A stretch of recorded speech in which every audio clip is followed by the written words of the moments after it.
لکھا اس کو، اور آپ نے اس سے پہلے کبھی کوئی کتاب پڑھی نہیں ہے۔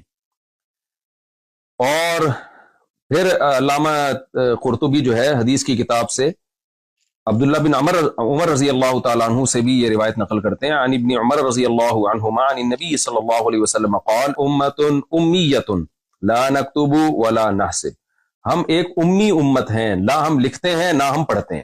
اچھا، بعض لوگ ہو سکتا ہے ترجمے میں یہ گڑبڑ کریں کہ نبی صلی اللہ علیہ وسلم کے بارے میں جو عبداللہ بن عباس نے فرمایا کہ نبی نہ لکھتے تھے نہ پڑھتے تھے، تو اس سے یہ کہاں ثابت ہوتا ہے کہ لکھنا اور پڑھنا نہیں جانتے تھے؟ بھائی جانتے تھے لیکن لکھتے نہیں تھے۔ لیکن اگلی حدیث میں اس کو کلیئر کر دیا، آپ نے فرمایا ہم امی امت ہیں، نہ لکھنا جانتے ہیں نہ پڑھنا جانتے ہیں۔ اگر ہم اس کا ترجمہ یہ کریں گے کہ ہم نہ لکھتے ہیں نہ پڑھتے ہیں، تو یہ بات تو مشاہدے کے خلاف ہو جائے گی۔ بعض صحابہ تو لکھتے بھی تھے پڑھتے بھی تھے، تو اس میں نبی نے اپنی بارے میں بتایا کہ ہم امت یعنی من حیث القوم، عرب میں لکھنا پڑھنے کا نہیں آتا تھا ان کو، مخصوص لوگ ہوتے تھے جن کو لکھنا پڑھنا آتا تھا۔ تو اگلی حدیث پہلی حدیث کے مصداق کو متعین کر رہی ہے کہ نبی صلی اللہ علیہ وسلم فرمایا ہم امی ہیں، نہ ہم لکھنا جانتے ہیں نہ ہم پڑھنا جانتے ہیں۔ اور یہ حدیث صحیح ہے، مسلم میں 1080 صراحتاً بھی ہے، جو میں آپ کے سامنے پڑھ دیتا ہوں۔ عن عبداللہ بن عمر رضی اللہ عنہ یحدث عن النبی صلی اللہ علیہ وسلم قال انا امت امیت لا نکتب ولا نحسب، نبی صلی اللہ علیہ وسلم نے فرمایا کہ ہم امی امت ہیں، نہ ہم لکھنا جانتے ہیں نہ ہم حساب و کتاب کرنا جانتے ہیں۔ تو پھر بھی اگر آپ کا اختلاف ہے کہ نہیں بھئی نبی صلی اللہ علیہ وسلم کو اللہ نے لکھنا پڑھنا سکھا دیا تھا، تو یہ علمی اختلاف کہلائے گا۔ اس میں آپ کہیں گے ہمارا اس میں مفتی طارق مسعود صاحب سے اور جمہور امت سے اختلاف ہے، اس کو آپ گستاخی نہیں قرار دے سکتے۔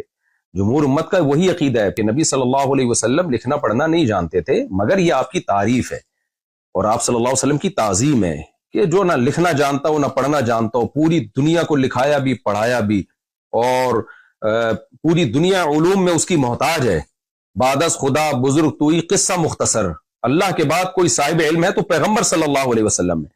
تو آپ کیسے میرے اس طرز بیان کو آپ گستاخی قرار دے رہے ہیں؟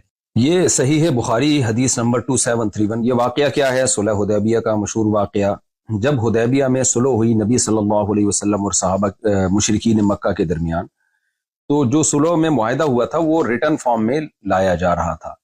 آپ صلی اللہ علیہ وسلم نے سیدنا علی رضی اللہ تعالیٰ عنہ کو بلایا اور ان سے فرمایا کہ لکھو اکتب بسم اللہ الرحمن الرحیم، بسم اللہ الرحمن الرحیم سے لکھنا شروع کرو۔ آخر میں آپ صلی اللہ علیہ وسلم نے کیا لکھوایا حضرت علی سے؟ ھذا ما قضى علیہ محمد الرسول اللہ، یہ وہ فیصلہ ہے جو محمد صلی اللہ علیہ وسلم جو اللہ کے رسول ہے ان کا فیصلہ ہے، یہ لکھ دیا گیا۔ مشرکین نے اس پہ بھی اعتراض کیا، تو کہنے لگے فواللہ لو كنا نعلم انك رسول اللہ ما صددناك عن البيت ولا قاتلناك، بھائی اگر ہم آپ کو رسول اللہ مان لیں تو ہم آپ سے جھگڑا، پھر ہم آپ سے نہ قتال کرتے نہ ہم بیت اللہ میں آنے سے آپ کو روکتے۔ سارا جھگڑا ہی اس لفظ کا ہے کہ ہم آپ کو رسول اللہ نہیں مانتے، یہ لہذا یہ لفظ بھی آپ مٹائیں۔ ولكن اكتب محمد ابن عبد اللہ، کہنے لگے کہ بھئی آپ محمد بن عبداللہ لکھیں۔ فقال النبی صلی اللہ علیہ وسلم واللہ انی لرسول اللہ وان کذبتمونی، اللہ کی قسم میں اللہ کا رسول ہی ہوں اگرچہ تم مجھے جھٹلاؤ۔ پھر آپ نے سیدنا علی رضی اللہ عنہ سے فرمایا اکتب محمد ابن عبداللہ، اے علی لکھ دو محمد بن عبداللہ۔ امام زہری کہتے ہیں کہ حضرت علی رضی اللہ تعالیٰ عنہ جو تھے وہ ان کو یہ بہت مشکل لگا، ان کو یہ لکھے میں رسول اللہ کے لفظ کو اپنے ہاتھ سے کیسے مٹاؤں۔ تو نبی صلی اللہ علیہ وسلم نے پھر کیا فرمایا سیدنا علی سے؟ بخاری کی حدیث کے مطابق ارینی مکانہا، اے علی مجھے بتاؤ کہاں لکھا ہے رسول اللہ۔ فاراہ مکانہا، حضرت علی نے بتایا نبی کو، فمحاہا، نبی نے اپنے دست مبارک سے اس کو مٹا دیا۔ اس سے بھی صاف پتہ چلتا ہے بھائی اگر ہمارے نبی صلی اللہ علیہ وسلم لکھنا جانتے یا پڑھنا جانتے تو آپ سیدنا علی سے کیوں پوچھتے کہ مجھے بتاؤ کہاں لکھا ہوا ہے؟ تو یہ تمام چیزیں نبی کی تعظیم کو بڑھاتی ہیں کہ جو پیغمبر نہ لکھنا جانتا ہو نہ پڑھنا جانتا ہو لیکن اس نے ساری دنیا کو علوم سکھائے، اور میں دوبارہ اس شعر کو ریپیٹ کرتا ہوں، بعد از خدا بزرگ توئی قصہ مختصر، پوری امت کا اس پر اجماع ہے کہ اللہ کے بعد سب سے زیادہ علم اللہ نے سید الانبیاء محمد صلی اللہ علیہ وسلم کو دیا ہے، لیکن آپ کو امی کہنا یا آپ کو یہ کہنا کہ آپ صلی اللہ علیہ وسلم لکھنا پڑھنا نہیں جانتے تھے اور تعظیم کی نیت سے کہنا، پھر اس کو ایکسپلین کرنا، یہ تمام باتیں اس بات کی دلیل ہیں کہ یہ کہنے والا نبی کی تعظیم کر رہا ہے اور ایسے تعظیم کرنے والے پر گستاخی کے فتوے لگانا کسی بھی طرح سے نہیں بنتا. اور اگر پھر بھی آپ یہ سمجھتے ہیں کہ یہ گستاخی ہے معاذ اللہ، تو پھر میں آپ کے سامنے کچھ بریلویوں کے چوٹی کے علماء کے حوالے پیش کرتا ہوں مختصر. تو جو فتویٰ پھر آپ نے مجھ پہ لگایا ہے ان پہ بھی لگائیں. کنز الایمان ما خزائن العرفان، امام احمد رضا خان بریلوی صاحب، ان کی تفسیر، انہوں نے قرآن کی جو آیت ہے فآمنوا باللہ ورسولہ النبی الامی الذی یؤمن باللہ وکلماتہ، اس آیت کی تفسیر میں لکھتے ہیں اللہ اور اس کے رسول بے پڑھے غیب بتانے والے.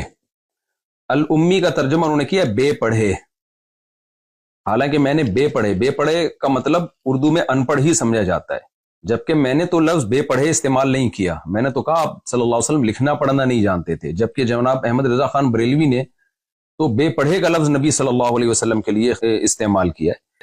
اور میرا ایک کلپ موجود ہے جناب امام احمد رضا خان کے فیور میں، آپ وہ یوٹیوب پہ سرچ کر سکتے ہیں کہ میرے سامنے کسی نے کوئی عبارت نکالی اور کہا کہ اس سے تو ان کی گستاخی ثابت ہو رہی ہے، تو میں نے اس کی تعویل کی.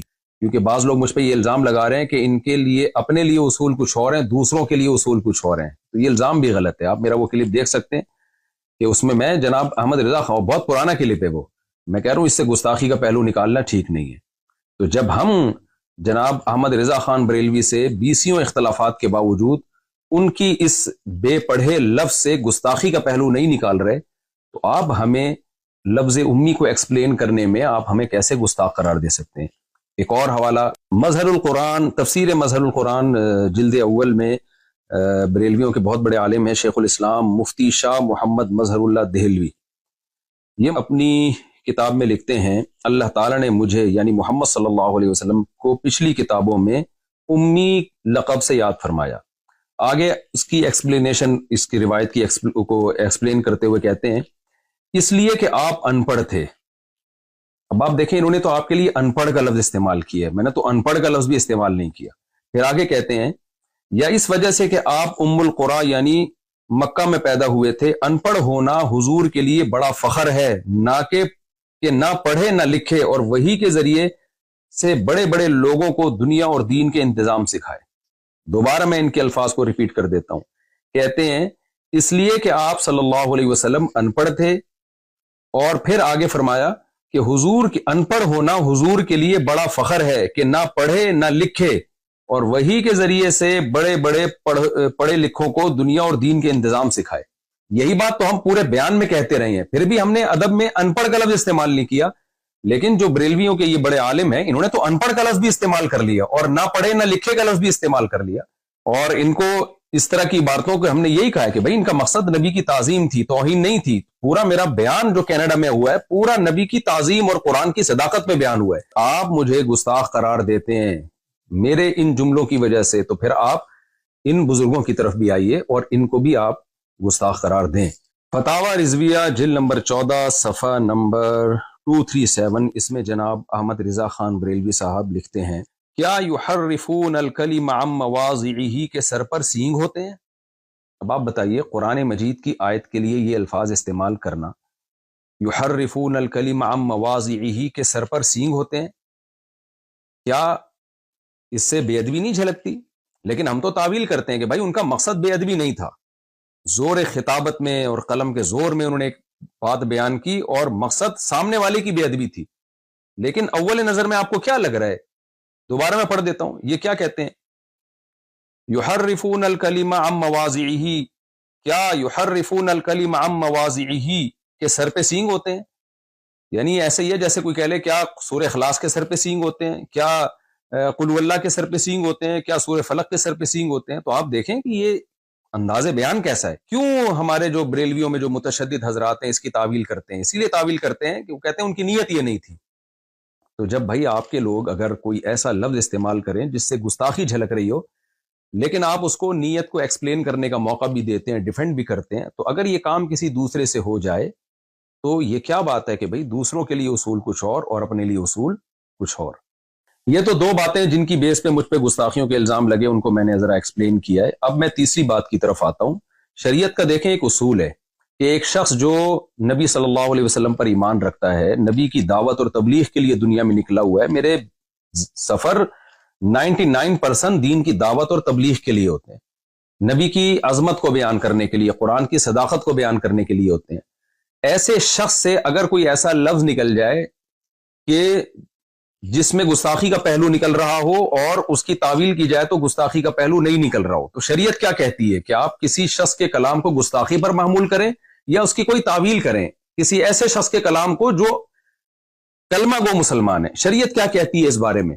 یا اس کو سلپ آف ٹنگ پہ محمول کریں آپ کہ بھئی زبان کی خطا ہے، یہ بیان کرنے کی خطا ہے. ظاہر ہے ساری دنیا کے علماء اس پر متفق ہیں کہ اس کی تعویل کی جائے گی، اس کو کافر نہیں قرار دیا جائے گا، اس کو گستاخ نہیں قرار دیا جائے گا. گستاخی کا الزام لگانا یہ بدکاری اور زنا کے الزام سے زیادہ بدتر الزام ہے.